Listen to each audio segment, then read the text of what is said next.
In section 3.7, we will talk about the derivatives of inverse functions.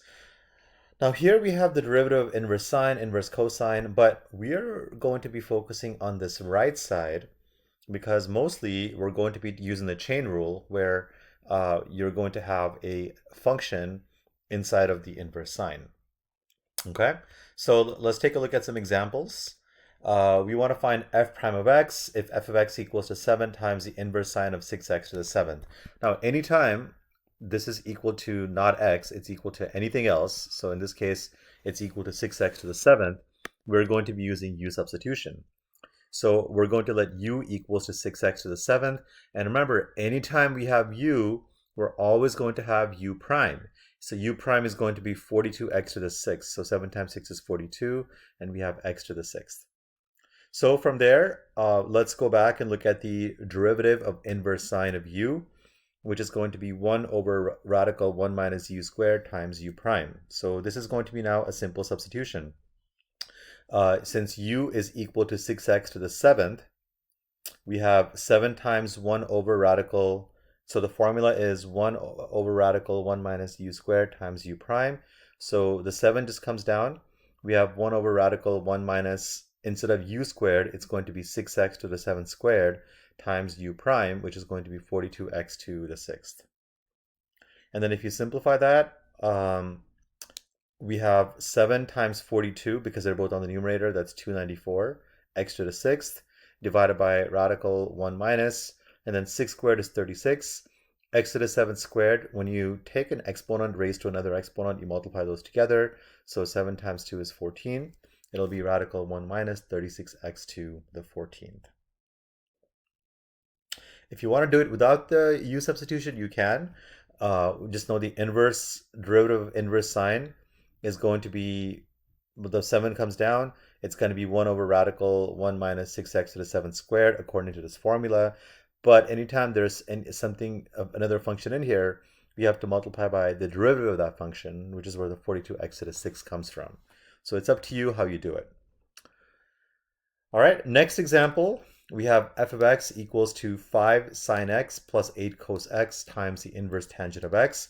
So here we have the product rule because we have two different functions. We have a, which is 5 sine of x plus 8 cos x, and we have b, which is the inverse tan x.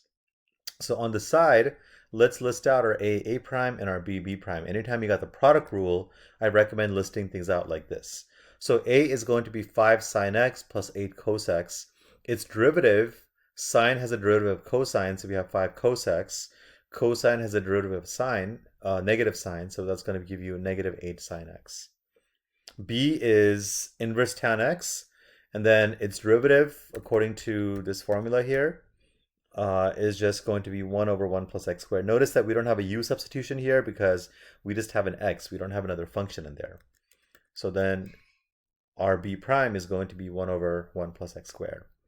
According to the product rule, we have b times a prime plus a times b prime. So b is going to be inverse tangent of x times a prime, which is 5 cos x minus 8 sin x, plus a, which is 5 sin x plus 8 cos x, times b prime, which is 1 over 1 plus x squared. And then all we have to do is we just have to move this under one fraction. So we have 5 sin x plus 8 cos x all over 1 plus x squared. And that's it. That's our answer. Last example, short and sweet section. We have 8 times the inverse tangent of 6 sine of 3x. So in this case, we do have a u substitution because we have the inverse tangent of another function. So you have function within a function. So we're going to let u equals to the parentheses. So u is always equal to the parentheses, which is going to be 6 sine of 3x.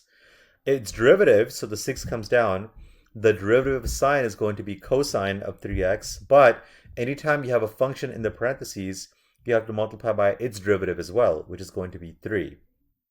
The derivative of 3x is 3.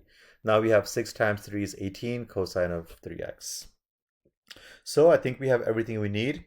The formula for inverse tangent of u is equal to 1 over 1 plus u squared times u prime, where u is whatever's in that parentheses. So u is equal to 6 sine of 3x.